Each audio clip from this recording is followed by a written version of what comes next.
الحمد لله رب العالمين والصلاة والسلام على سيد الأنبياء والمرسلين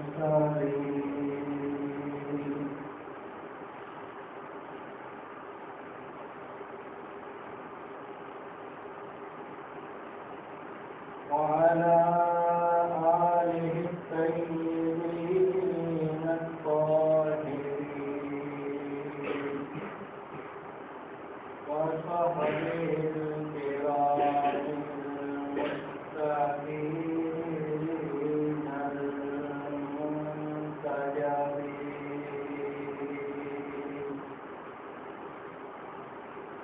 أما بعد فأعوذ بالله من الشيطان الرجيم بسم الله الرحمن الرحيم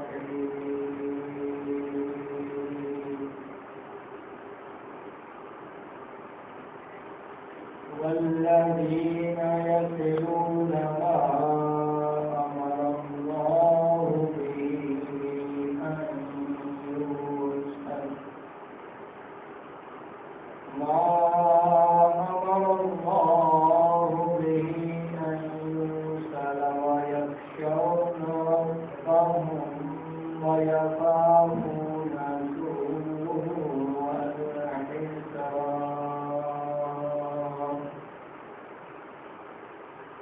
صدق الله العظيم وصدق رسوله النبي الكريم الأمين قال الله تبارك وتعالى في شان حبيبه مخبرا وآمرا إن الله وملائكته يصلون على النبي يا أيها الذين آمنوا صلوا عليه وسلموا تسليما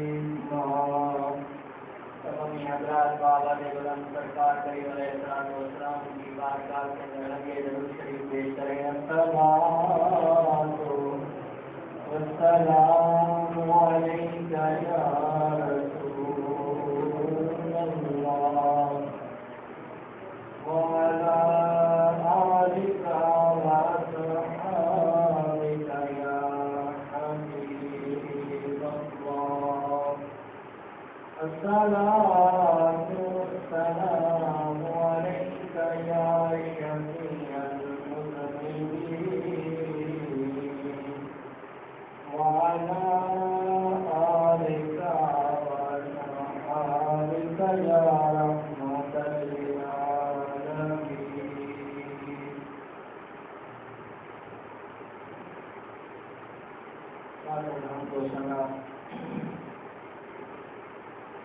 میرے نہایت ہی واجب احترام دوستوں بزرگوں،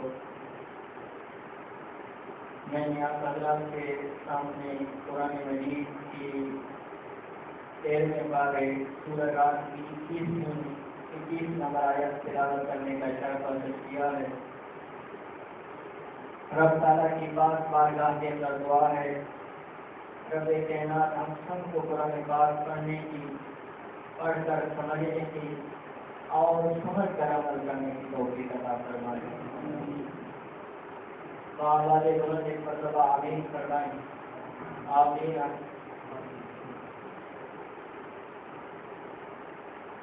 جو آیات کریمہ پڑھی ہے،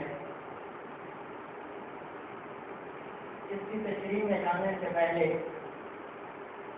یہ ذہن کے اندر رکھیں کہ جو دین اسلام ہے، دین اسلام میں انسانیت کی زندگی اور جو اس کے لوازمات تھے ان پہ پوری پوری روشنی ڈالی ہے. یعنی زندگی کا کوئی پہلو ایسا نہیں ہے جس کو دین اسلام نے چھوڑ دیا. رب تعالیٰ قرآن پاک کے اندر ارشاد فرماتا ہے والذین یصلون ما امر اللہ بہ ان یوصل، کہ وہ لوگ جو تعلق کو جوڑتے ہیں ما امر اللہ بہ ان یوصل، جس تعلق کو جوڑنے کا رب تعالیٰ نے حکم دیا ہے. وہ لوگ، یہ ایمانداروں کی نشانیاں ہیں کہ وہ لوگ تعلق کو جوڑتے ہیں. کس تعلق کو جوڑتے ہیں؟ کہ جس کو جوڑنے کا رب کائنات نے ما امر اللہ، جس کا رب کائنات نے حکم دیا ہے کہ اس تعلق کو تم جوڑ کے رکھو. وَيَخْشَوْنَ رَبَّهُمْ، اور وہ رب سے ڈرتے ہیں. وَيَخَافُونَ سُوءَ الْحِسَابِ، اور برے حساب سے، قیامت کے دن برے حساب سے بھی وہ ڈرتے ہیں.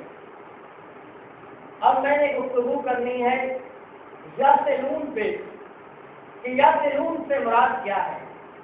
یصلون سے مراد ہے کہ اپنے رشتہ داروں کے ساتھ تعلقات کو جوڑنا. یہ رب کی طرف سے حکم ہے ما امر اللہ بہ ان یوصل، کہ تم اپنے رشتہ داروں کے ساتھ تعلقات کو جوڑ کے رکھو،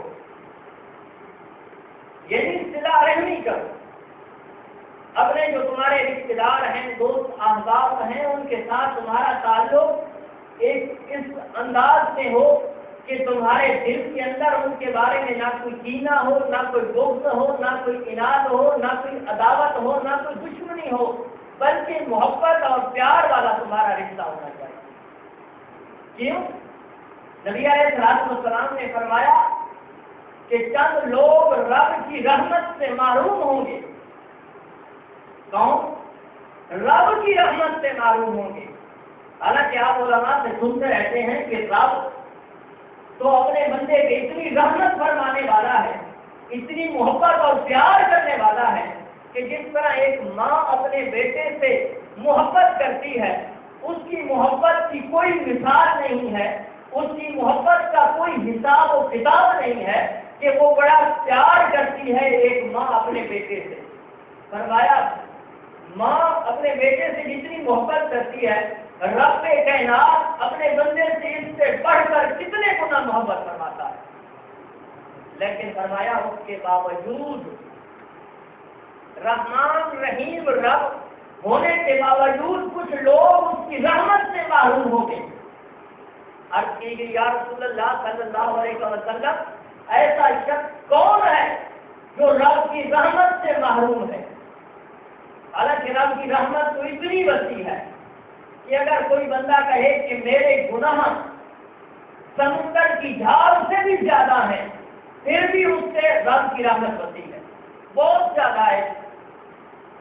میرے مصطفیٰ کی بارگاہ میں عرض کی گئی یا رسول اللہ، ایسا کون سا شخص ہے جو اتنے رحمان رحیم رب کی رحمت سے پھر بھی محروم ہے؟ تو رب کائنات کے پیارے رسول علیہ السلام نے فرمایا کہ اے میرے بندوں، اے میرے غلاموں، اے میرے صحابہ، سب سے بڑا بدبخت وہ شخص ہے جو رب کی رحمت سے محروم ہے، جو اپنے رشتہ داروں کے ساتھ تعلقات کو ختم کرتا ہے، قطع رحمی کرتا ہے، اپنے تعلقات رشتہ داروں کے ساتھ ختم کر دیتا ہے. فرمایا وہ ایسا شخص ہے کہ رب کی رحمت سے محروم ہو جائے گا. اور دوسری حدیث پاک کے اندر نبی کریم علیہ السلام نے فرمایا کہ رب کائنات نے ایک ایسی قوم کو پیدا فرمایا ہے کہ جو قوم بڑی خوشحال ہے، بہت کشادہ حال ہے. رب کائنات نے ان کو وافر رزق عطا فرمایا ہے، بڑی عزتیں عطا فرمائی ہیں. رب کائنات کے پیارے رسول علیہ السلام کی بارگاہ میں عرض کی گئی یا رسول اللہ، وہ قوم کون سا عمل کرتی ہے جس پہ رب اتنا راضی ہے کہ ان کی طرف کبھی ناپسندیدگی کی نگاہ سے نہیں دیکھا، جب بھی ان کی طرف نگاہ الہی ہوتی ہے، رحمت ہی رحمت برستی ہے، ان پہ فضل و احسان ہوتا ہے، ان کے لیے رزق کشادہ کیا جاتا ہے، ان کی عمریں زیادہ کی جاتی ہیں، یا رسول اللہ ان کا عمل کیا ہے، کس عمل کی وجہ سے انہیں یہ شرف اور مقام دیا جاتا ہے؟ تو نبی کریم علیہ الصلوۃ والسلام نے فرمایا، اے میرے غلاموں، وہ لوگ ایسے ہیں کہ جو اپنے رشتے داروں کے ساتھ تعلقات کو جوڑ کے رکھتے ہیں، صرف اس عمل کی وجہ سے، صرف اس عمل کی وجہ سے کہ رب کائنات کے بنائے ہوئے بندے جو ان کے رشتے دار ہیں، جو ان کے تعلق دار ہیں، عزیز و اقارب ہیں، رب کائنات کے حکم کے مطابق وہ ان کے ساتھ تعلقات کو ختم نہیں کرتے بلکہ اس تعلقات کو جوڑ کے رکھتے ہیں، صلہ رحمی کرتے ہیں۔ اس لیے رب کائنات ان کے رزق کو بھی بڑھاتا رہتا ہے، ان پہ نظر رحمت بھی فرماتا ہے، ان پہ فضل و احسان بھی کرتا ہے اور انہیں خوشحال حال بھی رکھتا ہے، صرف تعلقات کو جوڑنے کے۔ سرکار کریم علیہ الصلوۃ والسلام کی محفل جمی ہوئی تھی، بنی خصم قبیلہ جو عرب کا ایک بہت بڑا قبیلہ تھا، اس میں سے ایک شخص آیا اور آ کے پوچھنے لگا، اور اس انداز میں بیٹھے ہوئے تھے صحابہ کرام کے آس پاس، صحابہ کرام رضوان اللہ تعالی علیہم اجمعین کا جمع غفیر تھا، اور درمیان میں سرکار کریم علیہ الصلوۃ والسلام تشریف فرما تھے، اور محدثین جو حدیث کی تشریف فرمانے والے ہیں وہ فرماتے ہیں کہ ایسا انداز تھا کہ جس طرح چاند کے آس پاس ستارے ہوتے ہیں اور درمیان میں چاند ہوتا ہے، اسی طرح نبی کریم علیہ الصلوۃ والسلام درمیان میں بیٹھے ہوئے تھے اور آس پاس صحابہ کرام رضوان اللہ تعالی علیہم اجمعین بیٹھے ہوئے۔ بنی خصم قبیلے کا وہ شخص آیا، کہنے لگا، آپ ہی وہ شخص ہیں جو کہتے ہیں کہ میں اللہ کا رسول ہوں اور اللہ وحدہ لا شریک ہے، اسی کی عبادت کرو اور اسی کو الہ برحق مانو؟ تو نبی کریم علیہ الصلوۃ والسلام نے فرمایا، ہاں اے سوال کرنے والے، بے شک میں وہی شخص ہوں جو جس کو رب کائنات نے رسالت اور نبوت عطا فرمائی ہے، اور میں ہی اعلان کرنے والا ہوں کہ الہ معبود جو ہے، الہ برحق جو ہے، وہ صرف رب کائنات کی ذات والا برکات ہے۔ اس نے کہا، یا رسول اللہ صلی اللہ علیہ وسلم، رب کے ہاں سب سے زیادہ پسندیدہ بات کیا ہے؟ پسندیدہ عمل کون سا ہے؟ پسندیدہ فعل کون سا ہے جو رب کی بارگاہ میں بہت زیادہ پسند ہے؟ تو رب کائنات کے پیارے رسول نے فرمایا کہ اے سوال کرنے والے، رب کی بارگاہ میں سارے عملوں سے زیادہ پسندیدہ عمل یہ ہے کہ رب کائنات کو الہ معبود مانا جائے، الہ برحق مانا جائے اور اس کے ساتھ کسی کو شریک نہ کرائے۔ اس نے عرض کی، یا رسول اللہ، اس عمل کے بعد کون سا عمل بہت زیادہ پسندیدہ ہے جو رب کی بارگاہ میں، رب کی پاک بارگاہ میں بہت زیادہ مقبول ہے، بہت زیادہ پسندیدہ ہے؟ تو رب کائنات کے پیارے رسول نے فرمایا کہ رب کی بارگاہ میں ایمان لانے کے بعد، رب کا وحدہ لا شریک ماننے کے بعد سب سے زیادہ جو پسندیدہ عمل ہے وہ ہے اپنے رشتے داروں کے ساتھ تعلقات کو جوڑنا، یعنی صلہ رحمی کرنا۔